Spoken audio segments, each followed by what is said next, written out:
सांगलीवाडी येथे कबड्डी स्पर्धेमध्ये सांगली जिल्हा उपांत्य फेरीत दाखल। सांगलीवाडी येथे मुख्यमंत्री चषक कबड्डी स्पर्धेच्या दरम्यान तिसऱ्या दिवशी साखळी फेरीतील सामने वाहून चौथ्या दिवशी उपांत्य फेरीचे सामने चालू राहिले। चौथ्या दिवशी ही सर्व सामने हाय व्होल्टेज झाले। हे सामने पाहण्यासाठी सर्व प्रेक्षक गॅलरी फुलून गेली होती। प्रचंड गर्दीचे वातावरण होते। त्यामध्ये सांगली जिल्हा या संघास प्रोत्साहन देण्यासाठी क्रीडा रसिकांची गर्दी झाली होती। त्यामध्ये सांगली जिल्हा व नंदुरबार यांच्यामध्ये अत्यंत अटीतटीचा सामना झाला। यामध्ये दोन्ही संघाचे समान गुण झाल्यामुळे पंच कमिटीच्या निर्णयानुसार दोन्ही संघांना 5-5 चढाया देण्याचा निर्णय झाला। त्यामध्येही दोन्ही संघ समान झाले। त्यानंतर दुसरा निर्णय घेण्यात आला की गोल्डन टॉस हा नंदुरबार संघाने जिंकला, परंतु चढाई करणारा खेळाडू अत्यंत दडपणाखाली आल्यामुळे हा आऊट झाला। त्यामुळे सांगली जिल्हा संघ हा उपांत्य फेरीमध्ये पोहोचला। हा सामना पाहत असताना प्रेक्षकांनी अत्यंत असे जल्लोषी वातावरण तयार केले। यामध्ये काही वाईट घटना घडू नये म्हणून किंवा दंगा होऊ नये यासाठी दिनकर तात्या स्वतः ग्राउंडवर थांबून होते। सुरुवातीस खेळाडूंची ओळख घेण्यासाठी आंतरराष्ट्रीय कबड्डीपटू सौ स्मिता प्रकाश जगताप व प्राचार्य शिंदे हे होते। त्यांच्यासोबत शरद देशमुख, माजी पोलीस पाटील महाबळेश्वर चौगुले, माजी चेअरमन भगवान हरगुडे व समाजसेवक दत्ता पवार हे उपस्थित होते। स्थायी समितीचे माजी सभापती सुरेश बापू आवटी यांनी सभेची भेट दिली। त्यांच्या समवेत ज्येष्ठ माजी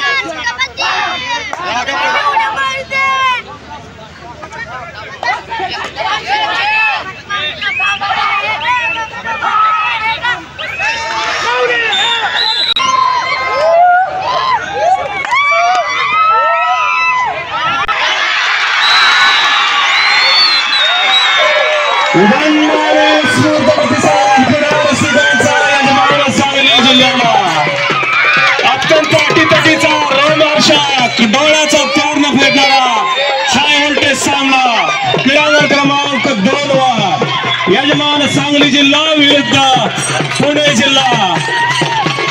शेवटच्या चढाईपर्यंत उत्कंठावर्धक झालेला हा सामना।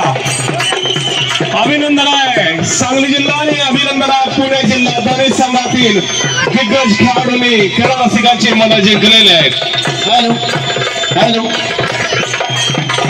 तिसरा आणि अंतिम पुकार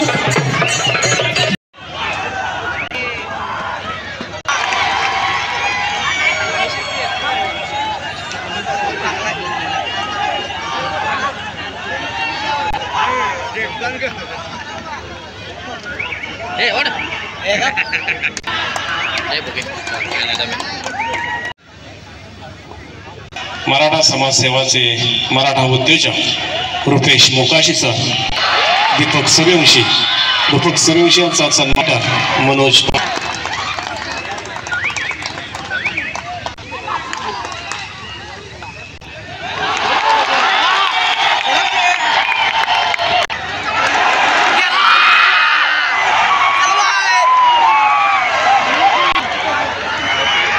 नंदुरबार जिल्हा विरुद्ध सांगली जिल्हा क्रीडांगण क्रमांक सामना आणि हजारोच्या संख्येने उपस्थित क्रीडा रसिकांची दाद या मुख्यमंत्री चषक 2024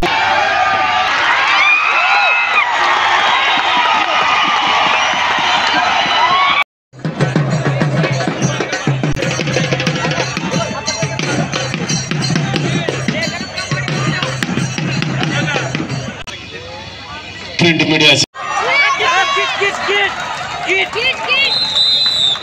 सही आगमन।